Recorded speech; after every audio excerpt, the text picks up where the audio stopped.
tentu masyhur sekali ya, di antara yang difahami semua ulama bahwa Quran itu bisa mensyafaati ya. Masyhur sekali bahwa Quran itu bisa apa? Mensyafaati. Bahkan syafaatnya Quran itu bedanya dengan syafaatnya Nabi adalah syafaatul Quran ini menghalau atau menghadang orang biar gak sampai kena adab. Tapi kalau syafaatnya selain Quran itu yang sudah kena adab diambil dari adab itu. Nah, dalu niki kula kepengin matur teng jenengan sedanten karena niki lami sekali saya kaji bahwa malaikat, nggih malaikat sinten mawon itu juga kena konstitusi aturan fikih. Jadi kalau kita sebagai manusia wajib menghormati orang hafal Quran, enggak boleh nyadui wong hafal Quran, enggak boleh ngidoni wong hafal Quran, maka malaikat juga kena aturan yang sama. Karena dia, malaikat ini termasuk makhluk yang mukallaf, makhluk yang kena tatanan Allah Subhanahu wa taala. Sehingga Rasulullah sallallahu alaihi wasallam dawuh surat Tabarok disebut Al-Munjiyah, Al-Waqiyah. Surat yang bisa menyelamatkan yang hafal dari siksa kubur. Pokoknya singkat cerita, ada orang itu fasik, mungkin ya layak disiksa. Pas sampai disiksa malaikat, surat Tabarok muncul menjelma sebagai seseorang. Kalau kamu menyiksa orang ini berarti nyiksa saya. Terus kata malaikat, anti min kalamillah, ya rujuknya memang perempuan karena surah itu dari muannas karena ada taknya. Anti min kalamillah, kamu ini termasuk kalamullah. Wa ana akrahu musa'ataki, tentu aku enggak berani menyiksa kamu. Ya terus berdebat kata malaikat, ini orang enggak benar, ini orang fasik, saya harus mukuli dia. Kata surat Tabarok, sak fasik-fasike aku iku ning atine. Kena nyiksa dekne nyiksa aku. Wanya debat karena enggak ada mahkamah konstitusi. Terus walhasil terus malaikat bilang gini, ya sudah kita lapor kepada Allah Subhanahu wa taala. Lapor, akhirnya surat Tabarok ini cerita ke Allah, ya Allah, ini orang setiap kali datang ke saya dari sekian surat-surat yang ada di Quran, orang ini milih saya. Yang dipelajari ya saya, yang dihafalkan juga saya. Ini kata surat Tabarok kepada Allah. Jika orang ini hafal saya tidak ngefek ke dia untuk tidak disiksa, maka mendingan saya tidak termasuk kitabika, saya tidak termasuk Quran saja. Wong jadi Quran orang iso nyafaati. Terus kata Allah, lho kok emosi kata Allah. Ya harus emosi dong Gusti. Masa wis dadi Quran kok gak iso nyafaati sing apal. Terus kata Allah, wis aman. Nah, makanya terus banyak orang ngapalkan surat Tabarok. Ya ini sekaligus ijazah nih. Untuk meradam kemarahan malaikat niku apal surat Tabarok. Syukur-syukur apal 114 surat. Niku malaikat sinten mawon pun kena ini. Cukup apal Tabarok. Sehingga adatnya orang-orang Jawa selain apal Yasin itu apal Tabarok. Nah saya itu lama sekali mempelajari bab ini. Ternyata di antara pokoknya itu satu, karena malaikat itu kena aturan fikih. Nggih imut nggih, malaikat itu juga kena aturan fikih. Jika orang hafal Quran itu haram disadui, kita haram menghinakan, maka malaikat juga kena aturan tidak boleh menghinakan orang yang hafal Quran. Dan alhamdulillah di banyak surahul hadis, hafal Quran itu maknanya tidak harus hafal semuanya. Orang boleh hanya hafal Tabarok, boleh hanya hafal Waqiah. Itu kalau kamu hafal betul, surat ini juga bisa berdiri sendiri mensyafaati Anda. Kayak ini surat Tabarok, beliau matur kepada Allah SWT. Redaksinya gini, inna fulanan amida ilayya min baini kitabika fata'allamani wa ta'alani. Jadi dari sekian surat yang ada di Quran, orang ini selalu milih saya ya Allah. Jadi gampangannya surat Tabarok, wong saya diprioritaskan orang ini kok saya dingin-dingin saja ketika mau jenengan siksa, ini enggak fair. Apa gunanya saya sebagai kalamullah, sebagai kalamuka ya Allah, kemudian enggak ngefek kepada orang ini. Akhirnya walhasil sama Allah surat Tabarok diberi hak syafaat. Makanya akhirnya semua ulama ijma yang bisa mensyafaati itu adalah satu Quran, dua Rasulullah SAW, ketiga orang-orang soleh dan seterusnya. Tapi yang penting dari ngaji ini adalah bahwa malaikat itu kena konstitusi. Makanya saya punya ijazah untuk jenengan. Malaikat itu bisa diteror, sama tenang saja. Malaikat itu bisa diteror, bisa dibully. Masyhur itu di cerita Nurul Dhulam, itu karangannya Senawawi. Sayyidina Ali ya mbahnya Habib Ali ini, Sayyidina Ali bin Abi Thalib. Ya jadi Rasulullah kita tahu punya menantu yang top alim alama namanya Sayyidina Ali. Sayyidina Ali itu yang menuso. Jadi dekne ku iseng kepengin roh Umar ku wedi. Mergo mangkel. Wong kok ning donya anggere wong tau disentak iku kepengin roh Umar disentak. Wong sak urip-uripe nyentak. Wong. Walhasil Sidina Ali ketika Umar wafat, beliau berdoa, ya Allah saya beri kasaf supaya ngerti Umar sing mletene ngono anggere wong disentaki wani gak nyentak mungkar nakir. Mau itu tok tujuannya. Karena Sidina Ali itu orang yang luar biasa, walhasil dituruti oleh pangeran kasaf. Wasaf melihat mungkar nakir datang itu matanya kalkidril ghali kayak apa panci yang menganga. Oh seru. Umar baru bangun dari kubur. Sayyidina Ali sebenarnya ingin melihat kalahnya Umar sebetulnya. Niatnya itu ingin melihat kalahnya Umar. Ternyata Umar tersinggung, langsung berdiri. Hei malaikat, kamu itu harus punya akhlak. Kamu tahu saya siapa? Saya ini temannya kekasihnya Allah. Yang diandalkan temannya bukan dia. Jadi bolehlah neror malaikat itu boleh. Kamu tahu saya ini siapa? Saya ini temannya kekasihnya Tuhan, kekasihnya Allah. Ya ke sapa? Kancane Nabi Muhammad. Itu panik mungkar nakir. Panik terus matur Allah, ya Allah ini ada orang yang saya teror malah saya diteror. Siapa dia? Umar, temannya kekasihmu. Kata Allah, yo kowe iku yo sing di akhlak sithik mosok ambek kancane Nabi gitu. Semenjak itu tersopan mungkar nakir. Tapi Sayyidina Ali gagal ngelihat Umar kalah.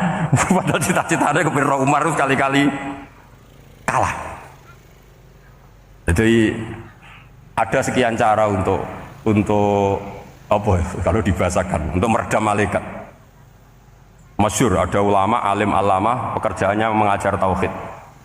Ngajar tauhid lah, mungkin tauhid primbon sampai tauhid apa. Ketika meninggal sama malaikat masih ditanya marbuka, manabuka dan seterusnya.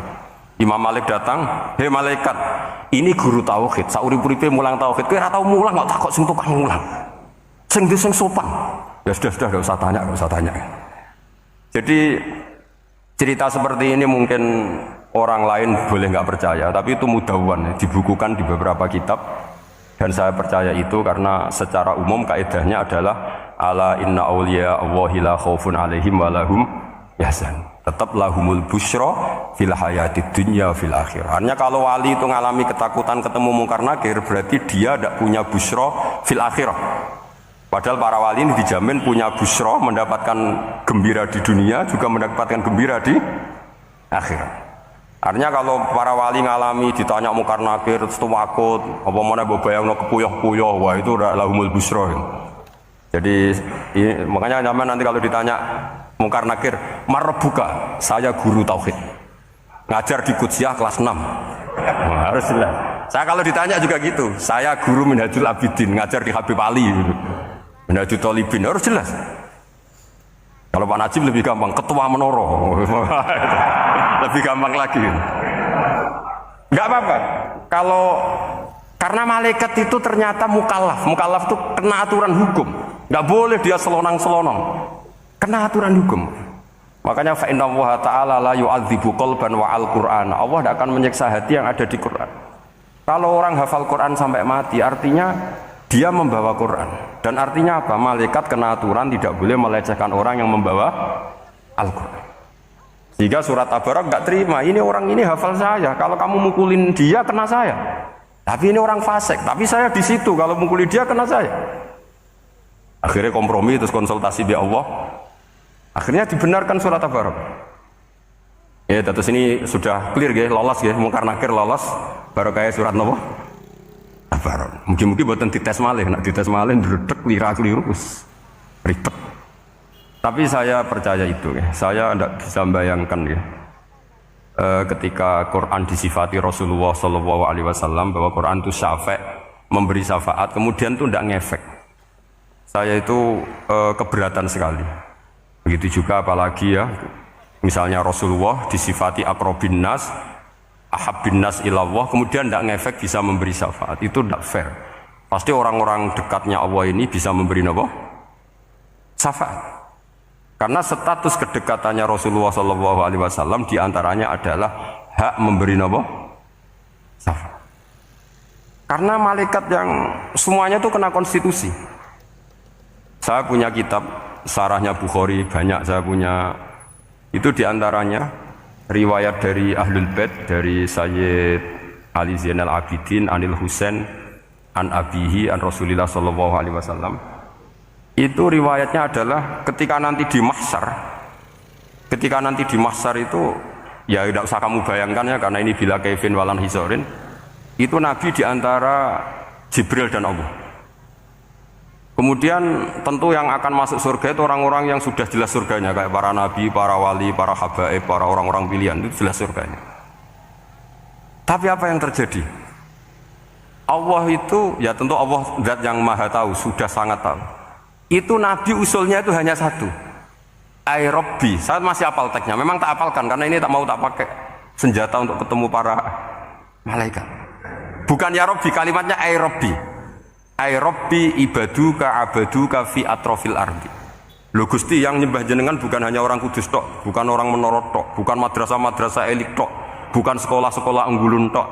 Banyak orang yang di tengah hutan juga nyembah jenengan. Banyak orang yang kerja di Korea juga nyembah jenengan. Banyak orang dengan segala kemiskinannya juga nyembah jenengan. Tidak hanya orang-orang mainstream ini yang nyembah jenengan. Akhirnya Allah ini terus nyari orang-orang yang nggak jelas alamatnya, nggak jelas statusnya, tapi di hatinya hanya masih nyembah Allah Subhanahu wa Ta'ala. Ini termasuk berkah dari rahmatnya Rasulullah Shallallahu Alaihi Wasallam. Jadi nanti yang jelas ya tentu akan dapat surga karena posisinya jelas. Yang nggak jelas diusulkan sama Rasulullah, ai Rabbi ibaduka abaduka fi atrofil ardi. Itu luar biasa. Saya pernah ke Korea itu haru karena di sana ya ada yasinan, ada dibaan. Padahal kerja di negara ateis. Itu kalau mereka sholat, itu nyuri waktu makan sholatnya itu di kamar mandi. Ya jangan bayangkan kamar mandinya kayak di sini yang sempit juga. Kamar mandi di kota-kota itu kan mungkin lebih bagus dibanding kamar tidur jenengan. Kayak di hotel-hotel itu kan kalau santri so ngantuk. Saking mewahnya, jadi bisa kadang ada yang tanya, mosok Gus kamar mandi nek Gus sholat mau cuwilik. Iwak kamar mandimu ini kamar mandi. Ya sering do tanya saya itu sholatnya sah apa enggak? Sah, semuanya gitu tak jawab sah terus. Dan itu yang nanti diusulkan Rasulullah Shallallahu Alaihi Wasallam, ai Rabbi ibaduka abaduka fi atrofil ardi. Di luar orang-orang yang mainstream itu ya Allah, banyak orang yang menyembah jenengan. Saya tuh pernah nangis ketika di Bandara Jakarta ketemu orang wireng, serai melarat, jelas melarat, wireng wis. Ini aku ketemu saya cium tangan, Gus saya ini itu habis dari Selandia Baru. Kerjanya dia itu ikut mancing gitu, mancing ikan tuna ya, di Selandia. Kalau saya di tengah laut itu sampai 2 bulan. Hiburan saya itu hanya ngaji jenengan lewat YouTube. Coba orang di tengah laut ngaji. Wah, itu seneng pojok bumi. Jadi ini umat Rasulullah Shallallahu Alaihi Wasallam. Makanya kalau suwon jenengan yakin saja terhadap syafaatnya Quran, karena semua malaikat itu kena aturan.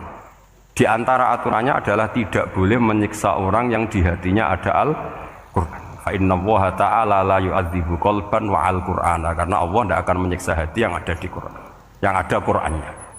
Sehingga memiliki jelas gini riwayat saking Ibnu Katsir, supaya kalau percaya. Apalagi ini didawuhkan Rasulullah Shallallahu Alaihi Wasallam bahwa surat Tabarok adalah disebut munjiah, penyelamat, juga disebut wakiyah, penjaga. Lalu biasanya orang-orang yang nggak percaya syafaat itu pertanyaannya adalah, kan manusia itu wa alaysa lil insani illa ma sa'a, manusia itu hanya bisa membawa bekal apa yang pernah dilakukan. Itu dijawab oleh ulama-ulama kita ahli sunnah wal jamaah. Entah perlu ditambahi anak dia apa enggak tahu saya. Saya ini kata orang banyak termasuk pengurus PBNU, tapi saya itu tetap enggak pati srek. Kalau ahli sunnah saja, tidak usah ditambahi anak dia. Karena nanti malah enggak global ini, ahli sunnah kok lokal ini jadi ribet. Ya tapi kalau kita di Indonesia ya ditambahi anak dia tidak apa-apa. Karena mau tidak mau memang dalam hal ikramus sahabah mungkin kita dengan Wahabi itu sama-sama ikramus sahabah. Tapi dalam hal percaya wasilah kita ini ada miripnya dengan Syiah, karena Syiah percaya wasilah, NU percaya wasilah. Tapi dalam bab ikramu kulli sahabah beda kita dengan Syiah. Fa innas Syiin itu ada sahabat yang dihormati, ada yang enggak. Akhirnya terus kita karena itu terus bikin ahli sunnah Ahmadiyah, karena Wahabi itu ya ahli sunnah tapi enggak percaya wasilah. Ya katanya gitu, kata para pakar-pakar. Saya sendiri hanya nirukan, saya tidak punya kepentingan untuk menganalisis itu. Enggak. Karena pertanyaan di kuburan itu ya gampang, nanti marobuka, mana biuka itu gampang lah. Tapi ada Kiai NU juga, ada nanti Gus pertanyaannya, wama jamiyatuka. Waduh ribet itu, lama-lama wama hizbuka, partai kamu apa? Ribet kan kalau semua orang kreasi nambahin, malah ribet kan. Tapi lewat ngaji ini saya pastikan bahwa surat Tabarok itu luar biasa. Terus saya teruskan. Wa qad rawat Tabrani wal Hafidz Adi al-Muqaddasi min tariqi Salam bin Sa'druse qala Rasulullah sallallahu alaihi wasallam suratun fil Qur'ani khosomat an sahibiyah hatta adkhalathul jannah. Jadi ada surat di Quran yang mati-matian membela yang hafal sampai surat itu memasukkan orang itu ke surga, yaitu tabarakalladzi biyadihil mulk. Ini yang Ani bin Abbas dan qala daraba ba'du ashabin Nabi sallallahu alaihi wasallam khiba'u ala qabrin wa wala yahsibu annahu qabrun. Fa idzan qabru insanin yaqra'u suratal mulki hatta khatamaha. Fa atan Nabiy sallallahu alaihi wasallam faqala hiyal mani'ah hiyal munjiyah tunjihi min adzabil qabri. Jadi ada sahabatnya Nabi karena kemalaman dia bikin tenda di kuburan. Dia agak ngira kali itu kuburan. Ternyata di situ ada orang Sohibul Qabri ini baca surat Tabarok. Baca surat Tabarok. Kemudian peristiwa itu dilaporkan ke Rasulullah. Jawabnya Nabi apa? Memang surat Tabarok itu al-mani'ah, yang bisa menghalau atau menolak azab. Terus hiyal munjiyah, memang surat Tabarok itu menyelamatkan tunjihi min adzabil qabri, akan menyelamatkan orang itu dari siksa kubur. Ikut ke sekolah. Wa qala Tabrani haddatsana Muhammad bin Hasan. Terus qala Rasulullah sallallahu alaihi wasallam lawadittu annaha fi qalbi kulli insani min ummati. Karena keramatnya surat Tabarok seperti itu, kata Nabi lawadittu pakai lam taukid. Yakti seneng ingsun annaha di surah yaitu Tabarok fi qalbi kulli insani min ummati. Karena keramatnya surat Tabarok seperti itu, saya suka kalau semua umat saya itu hafal itu. Nah, alhamdulillah barokahnya didikan para kiai, para guru, hampir semua kita ini hafal surat Tabarok. Daripada yang kampanye harus hafal Quran semua, ya sudahlah, ini al-maisur la yasqutubil maksur atau ma la yudraku kulluh la yudraku kulluh. Jadi saya itu punya santri orang Sulawesi. Itu dulu guru gitar. Santri di Jogja, dia dulu sekolah kesenian di Jogja terus jadi guru gitar. Saya ini kan kiai fikih. Saya madzhabnya sama dengan Pak Najib, termasuk ngaramkan gitar saya ini. Mau tak haramkan kok ora gelem ngaji malah ribet, tak halal ngomong gitar kok tak halal. Semeneng ae. Semeneng ae. Saya niru Mbah Mun, nek ono jawabane semeneng gak. Ya takok kadang, Gus, main gitar hukumnya piye? Kurang pegawean tak jawab. Halal tak haram, Gus? Kurang pegawean sejelas. Halal haram takok ribet. Tapi yang unik dari itu apa? Tiap tahun Beb itu datang ke saya setor surat Tabarok. Kadang ya setor 5 ayat, 20 ayat, sampai khatam. Naik pesawat dari Sulawesi. Gara-gara ngaji saya sudah lah Gus, sementing aman. Jadi aku ning donya wis main gitar saenakku, nak gak apal Tabarok bahaya gitu. Dia ngapalkan, apal betul. Sekarang kemarin setornya khatam. Ya hanya untuk ngelawan malaikat saja itu, untuk ngelawan malaikat itu. Saya kok tertarik gitu. Lah yang repot saya, Beb, saya kiainya ngajarkan itu tapi lupa ngajarkan haramnya yang gitu-gitu. Wah ya ribet ya, sudah lah, nanti biar jurusi Allah Subhanahu wa ta'ala. Sudah itu sudah. Karena jadi kiai itu repot. Saya pernah Beb tanggal 1 Syawal itu punya teman zaman di Sarang. Wonge wis wireng kriting soer wis wireng kriting. Jarang ke saya tanggal 1 Syawal kecuali pas itu. Ternyata datang tuh karena teman saya, semakan senior saya, mau teko mau ngijazahi saya. Gus, kowe nak dadi kiai sing hati-hati. Aja geman dalil sing kowe ora iso nglakoni. Ono apa? Dia itu datang ke saya berarti tanggal 2 ya, tanggal 2 sore. Dia itu pas Idul Fitri itu pidato. Man shoma Ramadan wa atba'ahu sitan min Syawal faka'anna ma shoma dahrakullah. Itu orang lugu-lugu poso. Bareng tanggal loro-loro pas wandekne rokokan. Wong lugu-lugu, wah rugi bah aku poso jebule jenengan ra kena dinut. Jadi semuanya yang poso 6 hari itu ngikuti kiai itu. Ternyata pas disowani pas rokokan, rugi bah aku anut jenengan. Tak nut poso jebule jenengan gak poso. Aku yang meneng ngene, lha opo pe dalil ngono barang lho lha opo ora iso nglakoni. Makanya ini hati-hati para kiai, nek dalil sing ora iso nglakoni ora usah. Nak khutbah id ora usah cerita poso 6 hari, kok malah diciri orang. Ya cerita wae wong nak berposo dosane di sepuro insyaallah, pokoke yang gampang-gampang saja. Nak dolan ning gone wong awan-awan dosa ganggu. Nak ra dolan sombong kegelem silaturahim. Wae ngomong yang umum-umum saja. Jangan dalil poso nama apa? Hari itu sekali ada yang anut ternyata kamu enggak bisa, wah itu repot. Ya jadi saya berharap sekali keyakinan guru-guru kita bahwa Al-Qur'an mensyafaati itu kita terima. Kita terima an ilmin wa an bayinatin wa an hujatin. Kita bukan sekedar terima karena itu dawai guru enggak, tapi satu bayinah. Yaitu logikanya adalah malaikat itu mukallaf. Mukallaf itu kena aturan hukum. Jika manusia kena aturan hukum harus menghormati orang hafal Quran, maka malaikat juga kena aturan yang sama. Yaitu harus menghormati yang hafal Quran. Jadi boleh kamu nanti ketemu malaikat mungkar nakir, sertifikat Iqra khatam, qiraat khatam. Syahadah saya hafid terbaik. Ya supaya dia enggak sembarangan nyiksa kita. Wah aku yakin mesti gak wani, yakin. Jajal sebenarnya. Tapi sampean matur, ojo tes tapi. Karena sekali dites bulet tuh ini. Ya jadi ini jelas ya, dawuh Nabi ketika cerita keramatnya surat Tabarok, dawuh Nabi lawaditu anha fi qalbi kulli insanin min ummati. Waqat rawa hadal hadis Abd bin Humaid fi musnadihi bi absato min hada. Faqala ada yang cerita lebih detail di riwayat itu fa inna al munjiyah wal mujadilah tujadilu auto khasimu yaumal qiyamah inda rabbiha liqairiha. Nah ini lebih gampang lagi. Surat Tabarok itu mati-matian bela yang baca. Semoga riwayat ini yang benar, bukan li hafidhiha tapi liqairiha. Taman milih riwayat yang hafal apa yang baca? Baca apa hafal? Baca apa hafal? Korupsi kafe guys. Jadi ada riwayat itu tujadilu au tukhasimu yaumal qiyamah inda rabbiha liqari'iha. Bagi yang baca tidak harus hafal. Wa tatlubulahu ayun jiyahu min adzabin nar wa yunjiya biha utawayan sahibaha min adzabil qabri. Jadi surat ini akan mati-matian bela yang membaca. Tadi kan riwayatnya hafal, jadi saya terjemah hafal terus.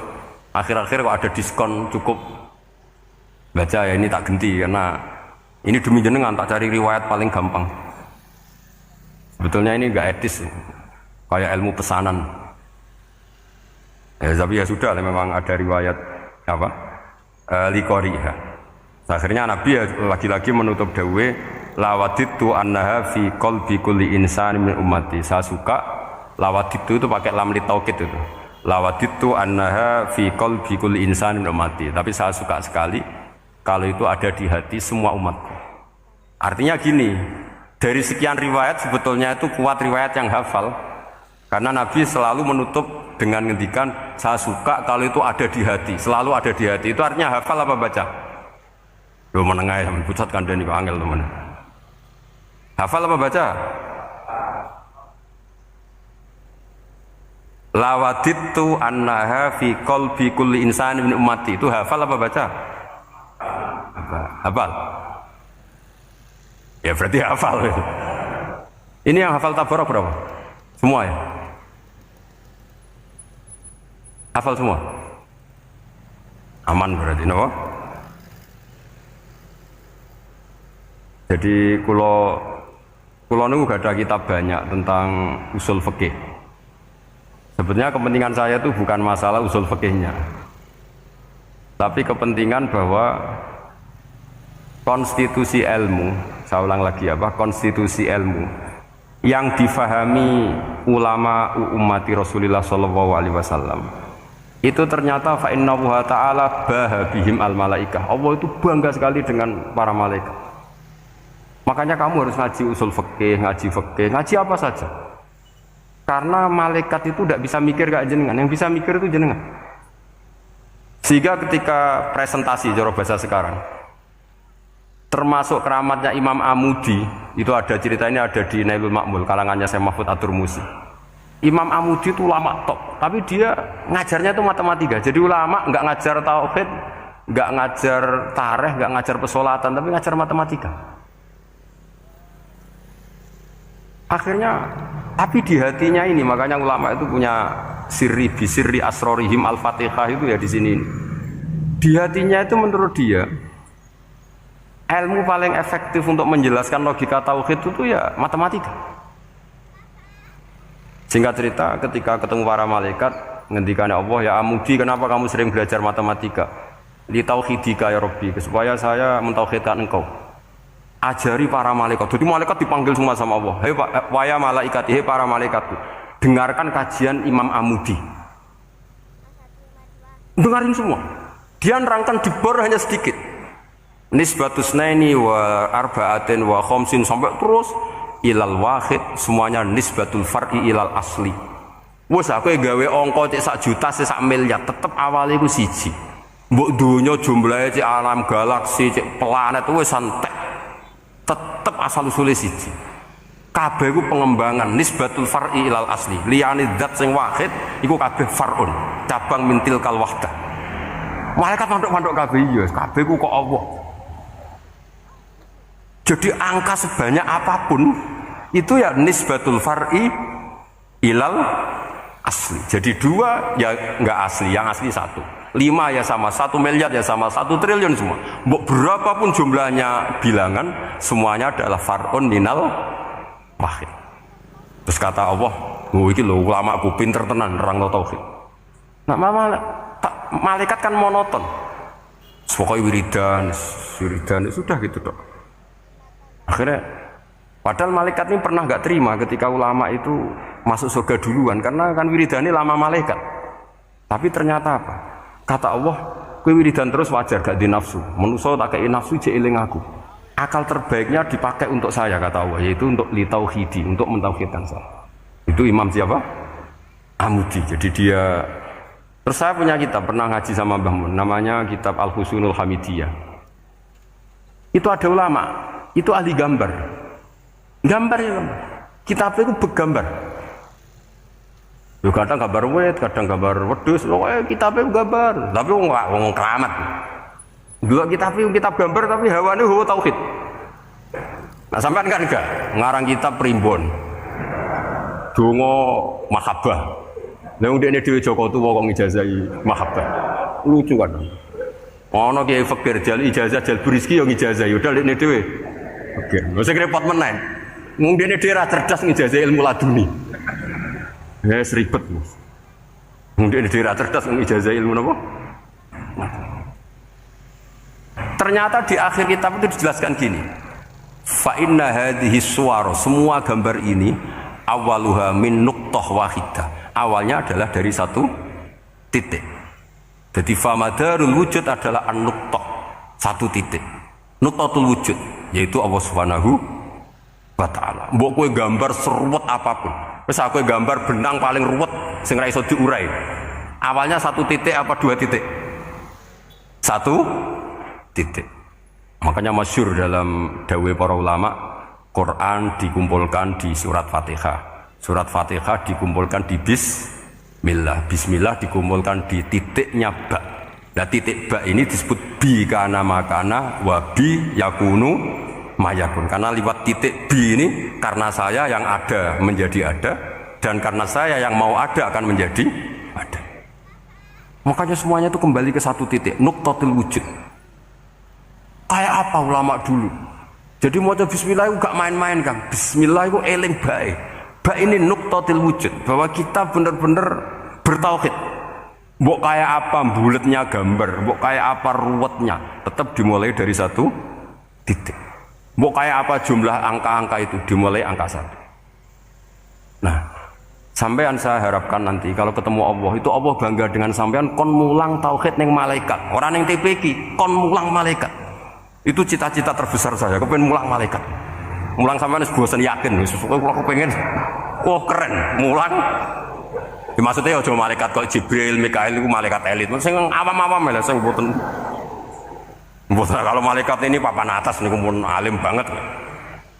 Saya kenapa ngomong demikian? Saya ini punya tafsir namanya tafsir Al-Qurtubi.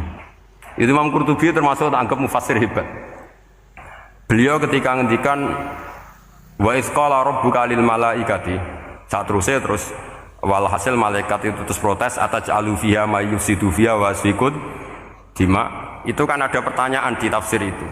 Bagaimana mungkin malaikat itu protes kepada Allah, padahal malaikat itu terkenal loyal sama Allah, nggak pernah intervensi, nggak pernah gugat. Kenapa ini kok ada cerita malaikat kok gugat atas alu? Jari Imam Qurtubi, hum awamul malaikah, itu awamnya malaikat, bukan yang kayak Jibril, Mikail. Itu malaikat-malaikat yang nggak ada namanya, awam. Jadi jangan bayangkan yang protes itu kayak malaikat Jibril. Jadi harus dibedakan. Nah saya ya tentu kalau ngajar malaikat ya milih yang ini, yang nggak jelas namanya ini sudah. Kalau Jibril ya nggak mungkin diulang, dong sing gawa wahyu. Apa alam Quran itu sepiro? Aku sing gawa Quran ribet kan malah. Lana Israel bawa ulang tersinggung dipeletot lah sepuntas malah ribet. Mikael bawa ulang tersinggung kira di donasi bagian duit dan bagian rezeki ribet. Ya semulang malaikat sing awam. Saya itu termasuk hilang iskal saya, janggal saya karena tafsir Qurtubi. Dulu saya itu iskal. Mau malaikat kok ngevaluasi kebijakan Allah itu artinya kan gini. Ya Allah, engkau mengangkat Adam sebagai khalifah. Padahal potensi Adam itu adalah ifsad. Ya, ataj'alu fiha may yufsidu fiha wa yasfikud dima. Kata malaikat, wa nahnu nusabbihu bihamdika nuqaddis lak. Itu kan paradok, kalimat yang paradok.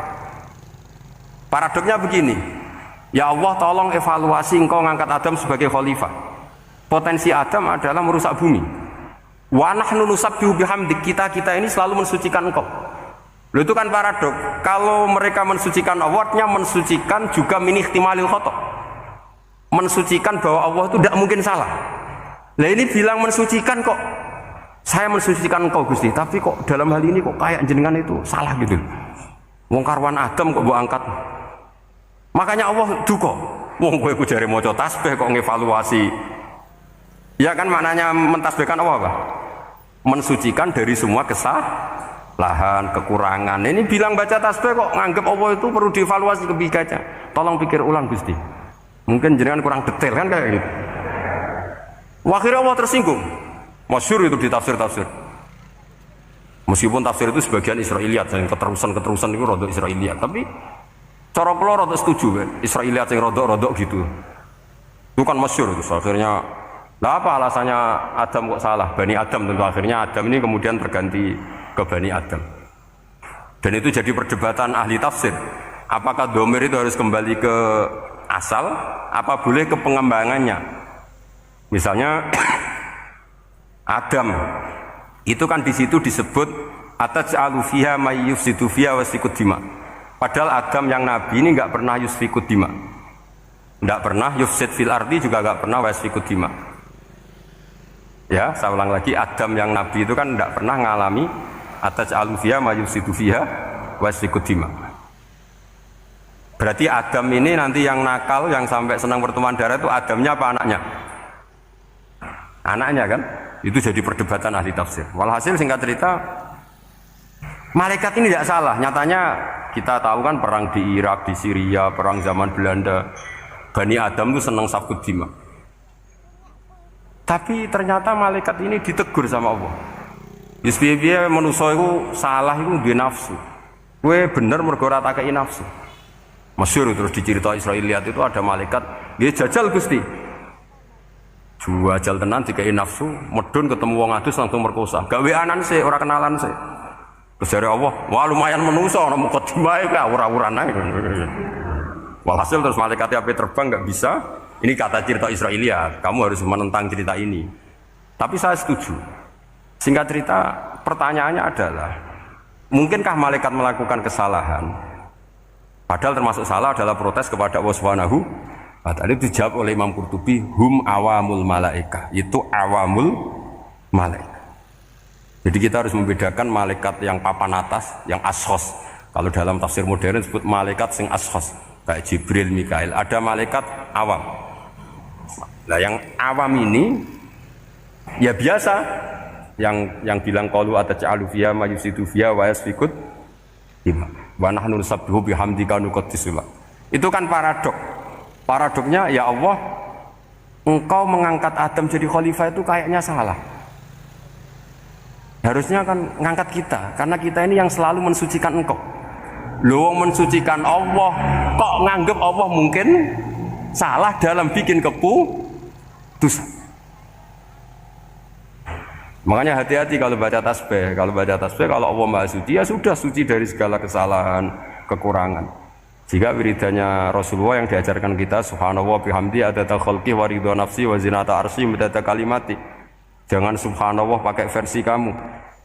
Allah Maha Suci. Ternyata kamu punya khayalan tentang Allah. Nah, kalau khayalan kamu salah, berarti mendudukkan Allah tidak sesuai sifatnya Allah.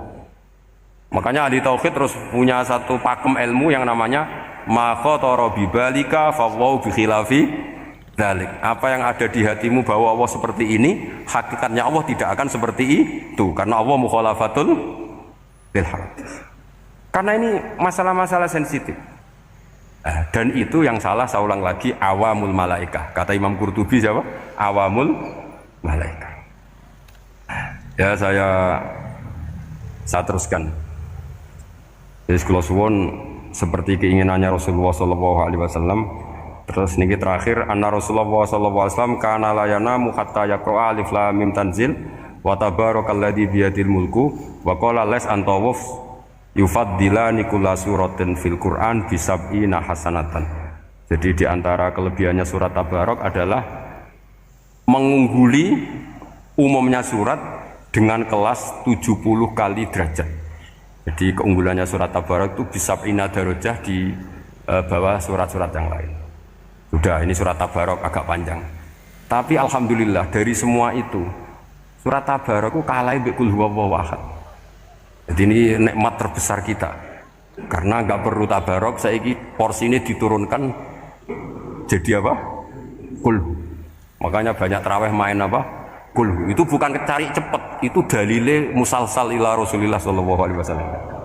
Jadi ada sahabat itu kalau ngimami main kulhu. Di Indonesia masih mendingan kulhunya rokaat kedua ya. Itu enggak, sahabat ini rokaat pertama ya kulhu, kedua ya kulhu. Masih mendingan di Indonesia dipakai selingan rokaat kedua. Singkat cerita, sahabat yang makmum ini lama-lama mangkel, matur, ya Rasulullah, ini orang yang kau pasrai jadi imam itu sering main kulhu. Akhirnya Nabi memanggil, ya fulan, kenapa kamu suka baca kulhu? Li'annaha sifatur rahman, karena dalam surat kulhu itu semuanya menerangkan sifatnya Allah Ta'ala. Maka saya suka itu. Nabi saat itu juga dapat wahyu, ya Muhammad, kasih tahu orang itu, inni uhibbu, saya suka dia karena dia suka kulhu. Wah, itu aja hafalkan itu. Jadi itu riwayat yang lebih menggembirakan itu. Jadi tidak usah tabarok, cukup apa? Kulhu. Dan itu lebih mutawatir. Makanya kalau legenda dunia kiai itu kan, ini ada cucunya Sayyidina Ali. Tuh, siapa yang bisa khatam Quran sekian menit? Yang menang Sayyidina Ali ya, karena baca kulhu sampai 3 kali, yang dianggap takdilul Quran, sudah sama dengan baca Quran. Jadi ini ijazah terakhir, ini jadi porsinya tambah turun. Saya itu suka, saya itu punya banyak penggemar lah di Jogja, di Jakarta. Memang agama ini harus mudah. Saya itu kalau baca kulhu itu sampai nangis. Nangis saya bukan karena faham atau haru, itu enggak. Sebaik itu Allah, masa gara-gara hafal kulhu, main kulhu dicintainya? Ya karena memang Allah itu benar-benar zat yang baik. Makanya saya punya teman itu kurang ajarnya, masya Allah. Kalau tes ditanya rukun Islam berapa, nawaqidul wudhu berapa, mubtitatus sholat berapa, semuanya dijawab la ilaha illallah. Terakhir ditulis kafir Pak, sama nyalahno iki. Nyalahno la ilaha illallah kafir apa enggak?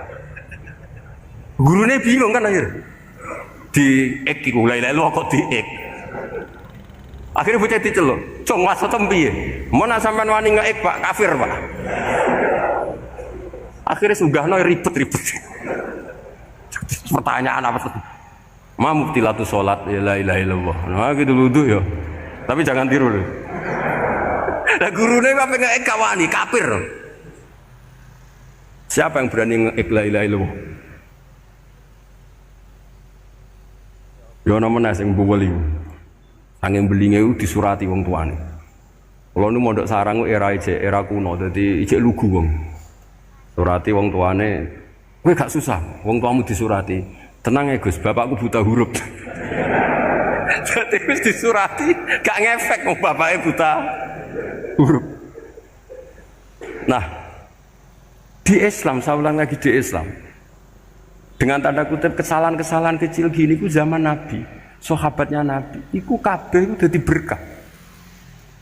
Makanya enggak ada ilmu sebarokah kayak zaman Nabi.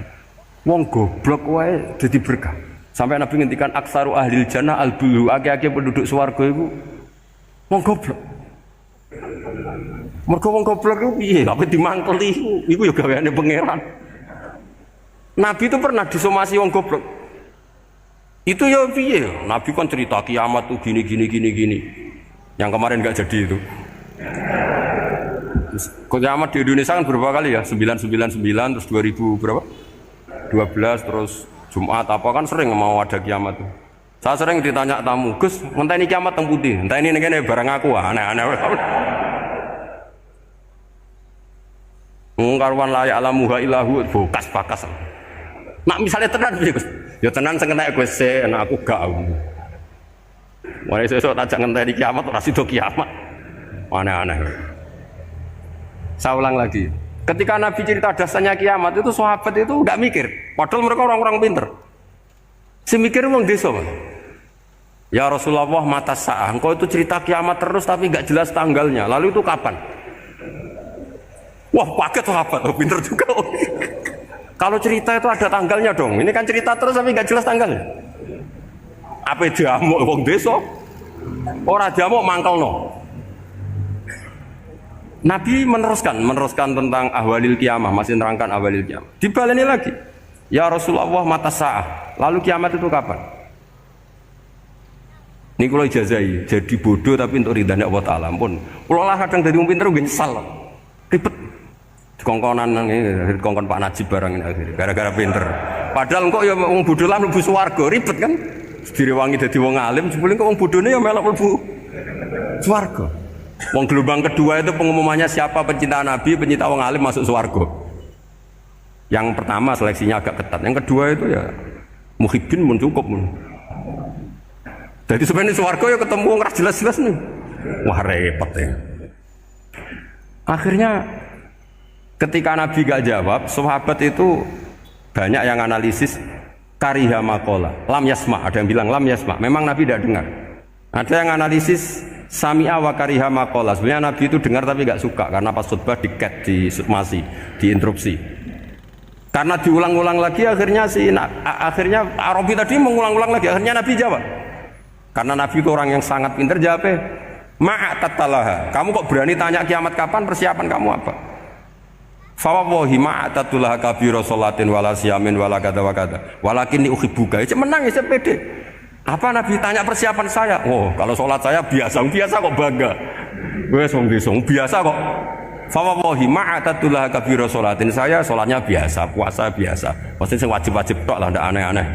Tapi walakin ni uhibbuka, tapi saya ini mencintai engkau. Apa jawabannya Nabi? Almar'u ma'aman ahabba. Dan itu melegenda seluruh dunia, baru kayak Bedui. Jadi semua orang yang hafal hadis almar'u ma'aman ahabba atau anta ma'aman ahbabta itu barokatuh hadal badui, karena berkahnya orang Bedui. Dan hadis itu mutawatir karena dikatakan Nabi ketika khutbah, orangnya banyak yang hadir banyak. Barokahnya orang Bedui, gak disopan santun. Mukjizatnya Nabi seringnya gara-gara orang Bedui. Nabi khutbah, wis khutbah cerita akhirat, cerita kebaikan. Ya Rasulullah, khutbah mohon bakas akhirat kebaikan. Sekarang itu tidak ada hujan, halakatil amwal. Sekarang harta hilang semua. Hewan-hewan sudah mau mati semua karena apa? Kekeringan. Mohon jenengan rasa bakas niku, pun jaluk udan mohon. Nabi langsung langsung udan tuwes. Nak jari ulama lah, Nabi berodok gelos putih udan seminggu nganti akhirnya sapi ini gak mati krono hausan tapi kelintir. Parani nek Nabi ini ora ngrasa salah paren ya Rasulullah. Wong kula yo donga udan ben ra mati, saiki mati tenggelam. Mun lereni santai wae. Ya saya minta doa hujan supaya hewan-hewan itu bisa minum dan seger. Dan ini malah do kelintir. Akhirnya Nabi itu nuruti meneh. Allahumma hawalena wala alina Allahumma alal akam wa dzirab terus. Di wong desa. Betapa barokahnya wong desa iki orang tahu. Betapa Rasulullah itu sekali ngendikan alam itu harus tunduk. Jadi min mu'jizati Rasulullah sallallahu alaihi wasallam itu sekali ngendikan alam itu harus ngikuti. Jadi Nabi misalnya ngendikan hujan, itu panitia hujan, malaikat hujan harus nuruti. Nabi ngendikan berhenti juga harus berhenti. Makanya enak jadi Nabi itu, tapi kamu nggak mungkin sudah tutup, sudah tidak mungkin.